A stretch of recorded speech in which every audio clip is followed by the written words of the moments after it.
Good evening to all of you. मैं PD Nema video film director from Hyderabad Kareli. आज वादे के मुताबिक मैं फिर से अनु भैया को लेकर हाजिर हूँ। आप इनको इनसे मिलिए कार्यक्रम के अंतर्गत देख रहे हैं और इनसे मिल रहे हैं। भैया इन दिनों पितृपक्ष लगभग समापन की ओर है और उसके तुरंत बाद से नवरात्र प्रारंभ होते हैं और हमारे यहाँ पूरे ऑल ओवर वर्ल्ड में ये बात अलग है कि कोई देश माने या न माने, हम कह नहीं सकते, लेकिन हमारे संपूर्ण भारतवर्ष में मातृशक्ति, नारी शक्ति, मातृशक्ति के रूप में चारों ओर अपना प्रभाव विस्तार सहित सबके सामने लाती हैं। विलेजेस से लगा के कस्बों से और नगरों से महानगरों तक, इवन पूरा कैलकाटा स्टेट इससे ओतप्रोत होता है और काली मां के रूप में उस तरफ इसका बड़ा सुनने में आया है कि काफी पॉपुलर है ये पर्व। तो ये नवरात्रि का जो पर्व है मातृशक्ति को लेकर भरपूर। मैं आपसे चाहूंगा कि मातृशक्ति के बारे में आप हमारे ऑडियंस को थोड़ा सविस्तार बताएं। नमस्कार। आपने मातृशक्ति की व्याख्या या उनके विषय में संबंध में जो आपने चर्चा की, तो निश्चित रूप से मृत्युलोक में क्या देवलोक में भी इनकी अपनी बड़ी विशेष महत्ता रही है और मातृशक्ति सर्वदा आगे रही है। अब ये हमारी विडंबना है कि कहीं वर्तमान समाज में मातृशक्ति को कहते हैं कि बराबरी पे लाके खड़ा कर दिया, तो ये तो एक विडंबना ही कहूँगा मैं देश की और विश्व की। मातृशक्ति हमेशा पुरुष से काफी आगे रही है, महत्वपूर्ण उनका दायित्व तो रहा है। देवताओं ने असुरों से जितने भी युद्ध जीते हैं, बिना मातृशक्ति के तो वो नहीं जीत पाया। इसकी व्याख्या एक पुराण में नहीं, कई पुराणों में आती है और हम सुनते भी हैं। और इसके लिए बात मातृशक्ति की है तो वो तो सर्वदा हमेशा आगे, चूंकि माँ शब्द जहां भी लगा है वो अपने आप में बहुत महत्वपूर्ण और बहुत विशेष जगह लगा है। पूरे ब्रह्मांड में माँ शब्द का प्रयोग यदि अपन देखें तो 4 या 5 जगह प्रयोग किया है। एक जन्म देने वाली माँ, एक जो जल से प्रवाहित हमारी पवित्र नदियां हैं उनको माँ के रूप में बोलते हैं, गंगा माँ, नर्मदा माँ। फिर तीसरा धरती माँ का बोलते हैं, उसके बाद गौ माता बोलते हैं। तो माँ शब्द की महिमा का मतलब ही होता है कि सहनशीलता की पराकाष्ठा। सारी गलतियों को सहन करने के बाद भी हमेशा आशीर्वाद प्रदान करने वाली क्षमता को मातृशक्ति बोलते हैं। बहुत अच्छी परिभाषा। ये मातृशक्ति, अब ये विडंबना है आज वर्तमान समाज का जो दौर चल रहा है और इस दौर में हमारी माताएं बहनें यदि घर में जवाबदारी वाली मातृशक्तियां हैं, वो कहीं अपने आप को एक तकलीफ में महसूस करती है। उसका मात्र कारण है कि उन्होंने अपनी क्षमता को भूल गई, खो दिया।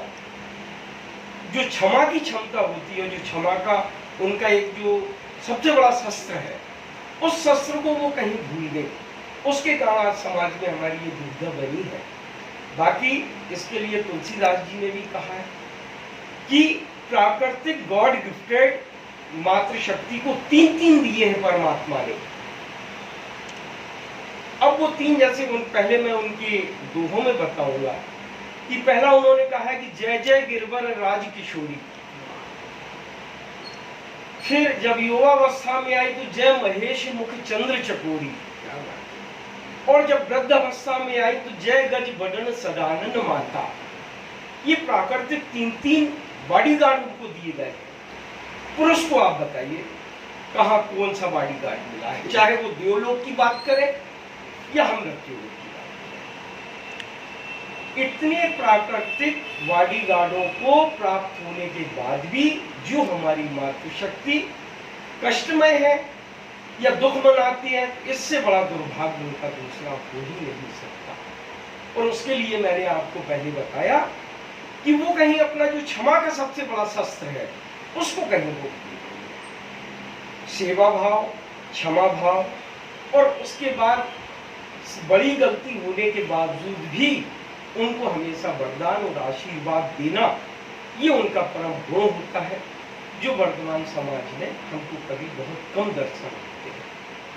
माँ की महिमा, गाय का जीवन देख लें, जन्म से लेकर मृत्यु तक वो प्रकृति को पूरा समर्पण करती है, चाहे उनका मूत्र हो, चाहे उनका मल हो, अमृत रूपी वो समाज को दूध देती है। तो दूसरा, हम पवित्र नदियों को माँ बोलते हैं, उनको आप चाहे फूल अर्पित करें, प्रसाद अर्पित करें, या आप किसी की सड़ी हुई लाश को भी अर्पित करें, वो कभी मना नहीं करती। धरती माता मंदिर बनाए तो मना नहीं करती, और आप अपने कहीं गंदे स्थान का भी गड्ढा बनाते तो उसके लिए भी वो कभी मना नहीं करती, वो हमेशा आशीष देती। हमारी जन्म देने वाली माँ वो खुद भूखी रहती है, लेकिन जिस बच्चे को जन्म देती है उसको पूर्ण आहार कराती है। यानी उनका जीवन देने कितना तपमय है कि खुद कष्ट सह के अपने जनित हुए बच्चे को पूर्ण सुख देने की अभिलाषा रखने वाली। तो माँ का दायित्व ये होता है, जो अब मैं समाज की बात करता हूँ, इसलिए हमारे समाज में मातृशक्तियों को कष्ट का सामना ज्यादा करना पड़ रहा है, और जिनके अंदर आज भी ये भाव है वो मातृशक्तियां निश्चित रूप से स्वर्ग रूपी अपने घरों में और भवनों में है, आज भी अपना जीवन व्यतीत कर रहे हैं। इस धरा पे किसी चीज से धरा खाली नहीं है, ना कभी, जैसे उदाहरण के लिए मैं बोलूंगा, ना कभी दानदाताओं की कमी है तो लुटेरों की भी कमी नहीं है। इसी प्रकार हमारी मातृशक्ति है, कहीं वरदान देने, आशीष देने में भी कहीं पीछे नहीं है, तो कभी फिर वो काली माँ का रूप रखने में भी पीछे नहीं। लेकिन देवलोक में जो चंड रूप रखा है वो जन कल्याण के लिए रखा है। ठीक है, तो मातृशक्ति के विषय में मैं इतना ही आपको बता पा रहा हूँ। दोस्तों, ये है हमारे अनु भैया, जिन्होंने मातृशक्ति के माध्यम से तमाम प्रकृति को अपने में समेटते हुए बड़ी ही सुंदर व्याख्या देते हुए अपनी बात पूरी की। और ये वो मातृशक्ति जो जैसे ही नवरात्रि प्रारंभ होते हैं, ब्रह्म मुहूर्त में उठना, स्नान ध्यान करने के बाद बिल्कुल अपनी तपश्चर्या में लग जाना, पूजन अर्चन और सुदूर कहीं मठ मढ़िया और मंदिरों में जाकर जल अर्पित करना, और स्तुति भी करते हुए जो प्रार्थना करके मांगना भी तो क्या, हमारे पूरे परिवार के लिए मंगल कामना ये करती है और प्रभु से प्रार्थना करती है कि हमारा संपूर्ण परिवार आनंद में जीवन व्यतीत करे।